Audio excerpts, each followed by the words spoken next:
High বন্ধুরা, দেখো আজকে বানাবো চিংড়ি মাছ দিয়ে মোচা ঘন্ট। তো একটা আস্ত মোচা নিয়ে নিয়েছি, এটা এবারে আমি সুন্দর করে কুচিয়ে কেটে ফেলবো। দেখো মোচাটা সুন্দর করে কেটে নিয়েছি, খুব কুচি কুচি করে কেটে নিয়েছি একদম। তারপর এটা ভালো করে জল দিয়ে ধুয়ে নেব পরিষ্কার করে।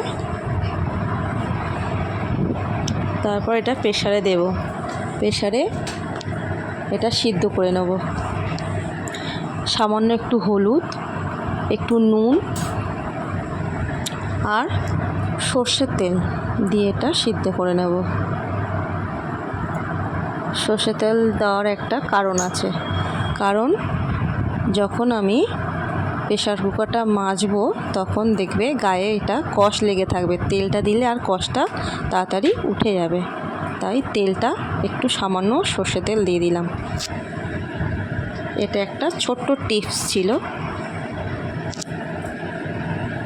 তারপরে দেখো মোচাটা আমি ভাপিয়ে নিয়েছি, আর এদিকে কড়ায় সর্ষের তেল দিয়ে দিয়েছি। তারপরে দেখো টুকরো করে রাখা আলুগুলো আমি ভেজে নেব।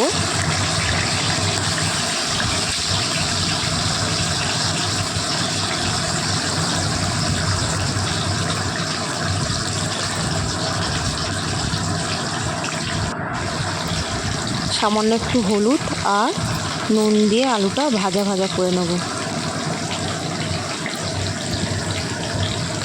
তারপরে দেখো আমি সাদা জিরে, তেজপাতা, শুকনো লঙ্কা ফোড়ন দেব। আলুগুলো ভেজে তুলে নিয়েছি, এবার আমি ফোড়নটা দিয়ে দিলাম।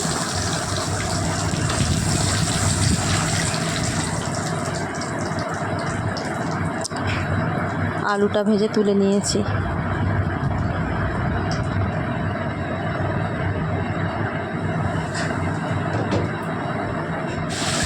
তারপরে নুন হলুদ মাখিয়ে চিংড়ি মাছগুলো ভেজে নেব।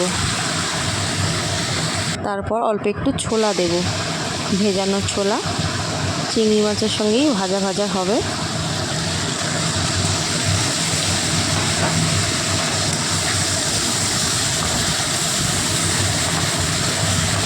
তারপর দেখো আমি দেব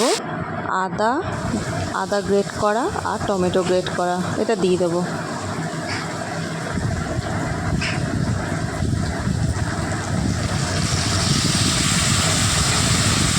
তারপর ভালো করে এটা মিক্স করে নেব।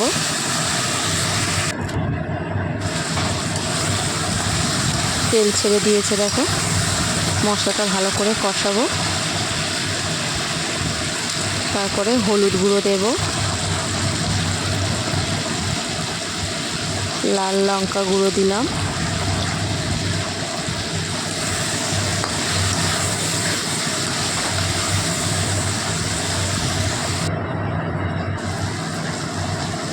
নুন দিয়ে দিলাম,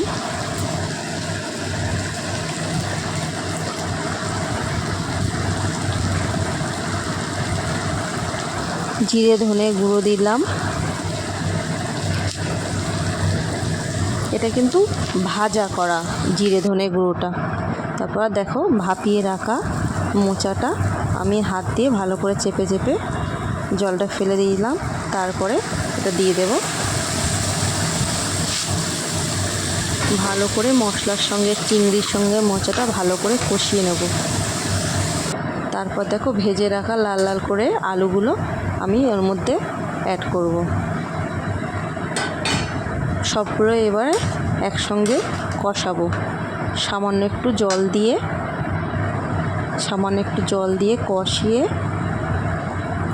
10 মিনিট ঢেকে দেব। ঢাকার পরে দেখো আমি একটু চেরা কাঁচা লঙ্কা দিয়ে দিলাম। তারপর একটু গরম মশলা দেব।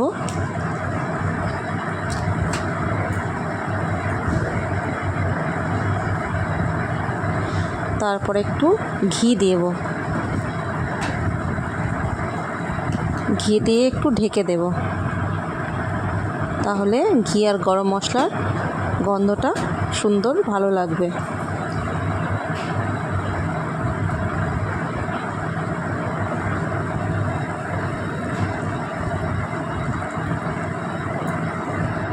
তারপরে দেখো আমি নামিয়ে নিয়েছি। তো আমার রেডি হয়ে গেছে মোচা চিংড়ি ঘন্ট। তো তোমরা এইভাবে বানিয়ে ফেলো বাড়িতে, খুব ভালো লাগবে গরম ভাতের সঙ্গে।